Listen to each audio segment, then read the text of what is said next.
Hey everybody, it's Amy Graham, the Badass Valkyrie, and I wanted to take a minute, or several, because y'all know how I am, and talk about Finding 52. This is a challenge that started on my 52nd birthday last year, in 2018 when I turned 52. I was driving home from a birthday weekend and contemplating being 52 and wondering what could I do to increase me. And it had been a good year, but I wanted to spend more time on self-care. And so Finding 52 was born. And what it is you take an hour for you once a week. And there are 52 weeks in a year. So literally finding 52 hours that are yours and yours alone. Now, you can make this challenge about what you want and how you want to do it. How I did it is it was an hour for me. And it was an hour of something that I would not normally do for myself. Like sit and read a book or watch a movie that I've been wanting to see, or go to a coffee shop and sit and just people watch for an hour. Now, it can be more than an hour, but you need to make it at least an hour. That's my stickler kind of rule. Because if you can't carve out one continuous hour for yourself in a week, which is 7 days, you need it more than anybody. Now, the premise behind this is if you can't take care of yourself, how do you expect to take care of other people? Whether it be your kids, your husband, a family member, your pets, all of that. So you have to be able to take care of yourself before you can take care of others. And I know that there are people out there that are like, I can't take an hour a week. You can.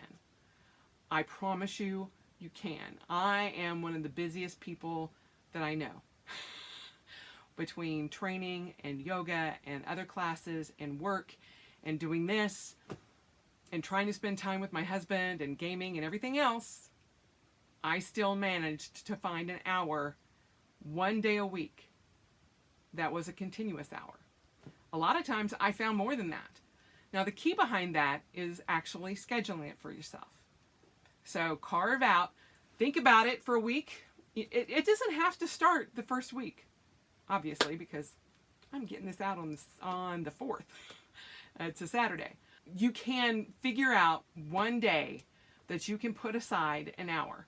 You can get your husband to watch your kids. You can get someone else to do something for an hour. Whether it's, if you can just lock yourself in the bathroom and take a hot bubble bath, or take a hour-long shower, or when I lived with roommates, I've been known to lock a bathroom door and just sit in there and read for an hour because I had to get away. Whatever it takes, find an hour for yourself. I did it the entire year last year, and it was the single biggest change in my life that made the biggest difference. And I did things outside of my comfort zone, and I loved everything about it, honestly. Now, I have also set up a Facebook group, and it is called Finding 52. And it's finding the word FINDING space 50 FIFTY space 2 TWO. My hashtag is hashtag Finding 52, all written out. There's another finding than the number 52, and that's for a tagged whale that is circling the globe, which is kind of cool. I've been following it for a while. It's not super active, but yeah. So my hashtag is Finding 52, all written out in letters, no numbers. But I am going to, as soon as this video is done and I'm uploading it, I am going to open up or publish the Facebook group. There's hardly anything in it right now, but I think the first topic is going to be sleep. And I know between a lot of my friends who are mothers, sisters, daughters, running the gambit. And this is not just for women. People that I know that don't take care of themselves, sleep is the one thing that they give up on because they're like, "Oh, I can do what I need to do because I'll just cut back on my sleep." A year and a half ago, October of 2018, I started focusing on my sleep, and it has made a huge difference in my health. And so what I want to do is find ways, creative ways, that you can get more sleep. Whether it's and it killed me to go to bed early. And by early, I mean between 10:30 and 11. Because I was staying up till like 11:30, 12. And then I started The Miracle Morning by Hal Elrod, which is great. And I have done it for a couple of years now. And I kept cutting back and cutting back and cutting back and cutting back and like waking up at 4:30 in the morning just so I could do everything. Yeah, that sent me into a spiral that was no good for me at all. You need to get between 6 and 8 hours of sleep a night, and it needs to be good sleep. So I wear a sleeping mask that blacks out light. I turn the temperature down in our room, and I block out natural light as much as I can, and I try to get the best sleep possible. And it has made a difference in my husband's sleep.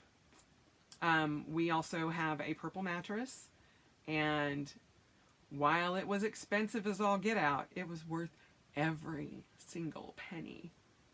Oh my gosh, I love it so much. So, I honestly didn't think a bed would make that huge of a difference, but it did. It really did. And if you're sleeping on a mattress that's more than 10 years old, you're not getting as good a sleep as you can. So every week I will post a different topic, and I will gladly take any type of requests or anything like that.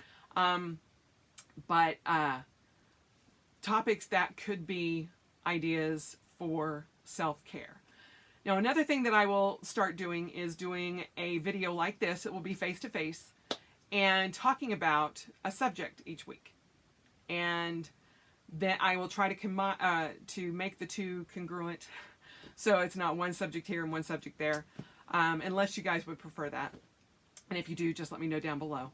The one thing that I found out of trying to figure out, what self-care is, because everybody in this community uses that term, but I get questions every week, multiple times, asking, I don't even know, what can I do for self-care? I don't know what self-care is. I have no clue. And that's okay, because that's what I'm going to spend this next year working on, is helping everybody figure out what self-care is for them. Because no one ever puts a definition to it. And I'll be the first one to admit, when I first started doing this, it just defaulted to buying shit. And I'm like, ooh, this week I bought this. This week I bought that. This week, oh, look what I got this week for myself. I don't recommend that. Because pretty soon you get into a big giant rabbit hole of wanting more and more and more and more and more. And I say that from experience. I don't want you to think that buying things is bad, because it's not. But if that's the only way that you can make yourself feel good, then maybe looking into other ways of making you feel good is worth the effort. Retail therapy, I'm the queen. I can tell you right now. But I found, especially amidst redoing my study and my studio, which you guys can just barely see a little bit right here. What you can't see back there is piles and piles and piles of stuff that I am trying to rearrange and sort and put out, and it's crazy. But I am trying this year to go through the stuff that I have. And You know, some people call it a depth year. Some people, you know, are like, I'm on a no spend. I can already tell you that doesn't work for me. But what I am doing is paying attention to every single thing that I purchase. And I'm like, if I have a multiple of those, I don't need it. I literally have 4 years, I think it was 4, maybe 5 years worth of my Chemex coffee filters upstairs in my pantry. Now, I know some of you are like, oh my God, she's a hoarder. No, I'm not. Well, maybe a little bit. But it's because I can find it for $2.99 a box when they're anywhere from $9 to $15 a box anywhere else. So, every time I find them now, I'm like, you have 4 years plus of these. You do not need them right now. And because of the way I shop and where I shop, there is no guarantee that I'm ever going to find them again. However, there comes a point when I'm like, you don't have space for this. Be happy with 4 years. When you use 5 boxes up, which are 500 of those, then you can repurchase those 5 boxes. But use 5 boxes of them first. Let's go with that. Or even a year. Let's use a year's worth first. And then when you find them again for $2.99 or $3.99, buy them. But don't just keep hoarding and hoarding and hoarding them and having them just so you can go, I got 6 years worth of my Chemex filters. It brings me peace. Because yes, it does. But it also freaks me out a little bit that I'm like, why? I mean, obviously. Where did it go? 1, 2, 3, 4, 5, 6, 7. 7 lunch terms. Right there. 7. I didn't even use half of one for my bullet journal in 2019. 7! Now, am I getting rid of those? No. Because that's 7 years worth of bullet journals that I already got. And I got great deals on them. But if I see any more again, unless they're orange, I'm not going to get it. Because I don't need it. The orange ones? Yes. I know. It doesn't make sense in a lot of people's heads, but it makes sense in mine. So, while I go into this big long tangent, is because just buying yourself something doesn't mean that self-care. But I bought into that for several months. And then I started looking up different things online, and I'm like, I could go get a pedicure. The money that I spent on a year's worth of Chemex filters would have gotten me a pedicure. Or I could have spent an hour reading one of the 50 bazillion, actually, I take that back, 218 books that are upstairs right now. These are not included yet. All those books upstairs are books that I want to read. And I only paid $1 for, which is great. But they're all sitting up there and not being read. Because I don't carve out time to read a book, which I want to do. So, there are weights and balances. You got to balance it out. So, if you do want to buy a new cover or a new notebook or a new pen or a new handbag or a new car, whatever, that's great. But balance it out with taking care of yourself. Going for a walk. I have recently been doing a lot of research in forest walking or forest bathing and taking a walk without my headphones and listening to the earth, listening to what's around me, paying attention and being mindful. And I actually know what that means now. Instead of just being all these little, be mindful, do this, be happy, whatever. I think Cindy calls it toxic positivity. It's like, pay attention and don't just write a quote in your book, in your notebook, and let it be there and look pretty. Actually figure out what that means and learn about it, explore it, research it.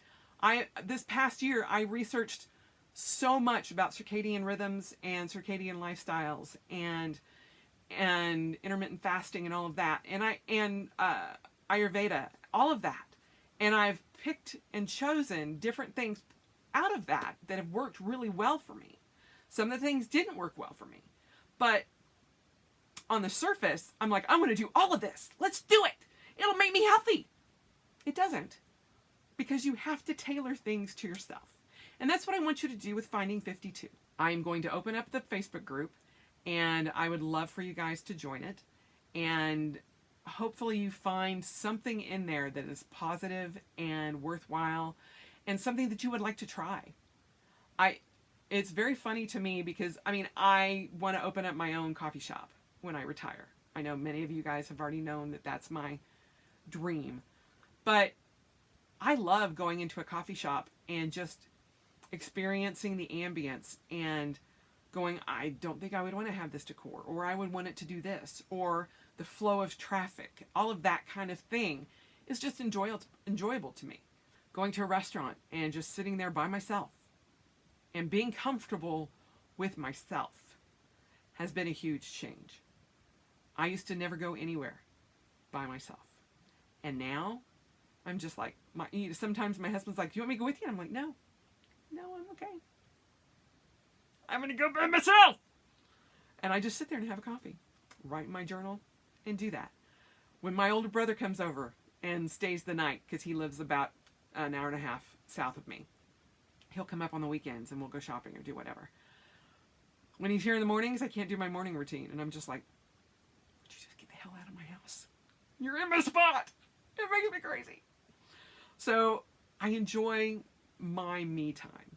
And I understand I don't have kids. But I also have everything planned out to the minute of when I want to do things. And I try very hard to make sure that I adhere to at least some sort of schedule. And so trying to fit things in when other people are around, it's very hard.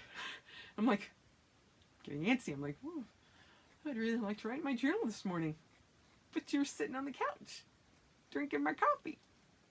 Get out!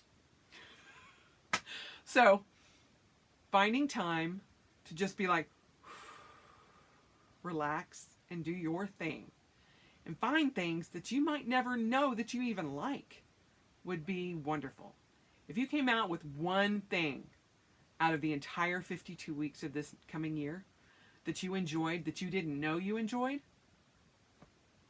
my purpose on this earth would be satisfied. Because I have discovered so much because of other people and videos and other things out there that I want to do that for other people. And so that's kind of where I'm at. It was my birthday challenge when I turned 52. I just turned 53 on December 13th of 2019. So I'm in my 53rd year. And you all know my challenge with that. So it is no coffee.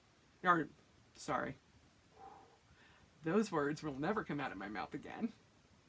No candy, no cookies, no cake, and no pastry for an entire year. That's my challenge. So far, so good. I ended the year 10.8 pounds down. 4 of those pounds were done in the last 3 weeks from doing that. So that is what Finding 52 is. And it is all about self-care. Now, I am tracking my self-care in my self-care weeks. And I will be doing updates and showing you how I am tracking it. What I've done, just to let you know, is I note the date that I do my Finding 52 for the week. Then I flip to the back to the notes pages, and I have dedicated 52 of those 60, I think 68 for the regular weeks. There's a lot more in the mega weeks, but in this, I have the regular weeks. 52 of those pages are dedicated to Finding 52 because I just write a journal entry about what I did, why I did it, and how much I enjoyed it, or whether I did or I didn't enjoy it.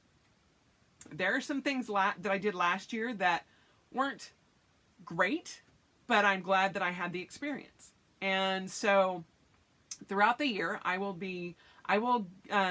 probably in the next video about Finding 52, which is this coming week, I will go through and I will show you what I did for the entire year last year before I archived that book. And I will show you every week's entry, where I put it, how I put it in there, all of that. Now, the one thing that I did not do last year was do the notes page in the back. I wish I had. And that's why I'm like, that's what I'm going forward to do. Now, there will also be a website attached to badassvalkyrie.com. And I will be doing that update as well. Still having some issues with my site. So that may come next week. So just bear with me. I'm trying to get it done as soon as I can while I am surrounded by all this chaos. But the Facebook group will be open this evening. Tonight is January 4th on Saturday. And I'm going to post it in the community pages as well. And I want you to be open and honest about what you want to learn or what you want to talk about. There's no wrong way to do this. But again, as I said, find one continuous hour for yourself a week. If you can find more, do it. But start simple. The one other last little bit is I also have my Rebel Athena's run club. And where when I talk about walking and exercise and all of that, because I know I find exercise very therapeutic, and I do a lot of walking meditation, and I enjoy that immensely. But I know some people don't enjoy reading about other people's exercise. So when it's exercise related, I'll put the post up, but then I will put it over also onto the Rebel Athena page that I have set up already. And there's a link in the notes here where that is. And I will update the links, where you want to find more about me, in the notes of here down below, so that you guys have a direct link to the Facebook page. But I will also put it in the community page as well. And I just wanted to get this up there and out there for you guys. So let me know what you do every week, because I want to know. Evangeline posts things that I'm like, oh my God, I would love to do that. But we don't have it here. But I would love to know what you guys do for self-care. And don't be shy. There is no wrong way to do it. I promise you. And you will give other people wonderful ideas. So that's what this group is going to be about, is sharing happiness and goodwill and positivity and self-care. And we can all learn together what it is. Okay? There you go. Also, I'm going to start a new section that says #finding52 videos. So if you want to double click on that, and so you get notifications when I upload to the Finding 52 page, or to the Finding 52 video, then video stream, then or category, I'm not sure what they call it. I can't even remember. But that way you can always go through all the different Finding 52s. But I will be here every week to help explain what self-care is, talk about what I'm doing, and answering questions that everybody might have. And if you have them, put them down below, put them on the Facebook page, wherever you would like. Email them to me personally. I don't care. badassvalkyrie@gmail.com. I'm here to help. So, as always, spend the rest of your life celebrating, and that is part of self-care as well, is celebrating your life and celebrating every moment that you have. So, I will see you on the Facebook page.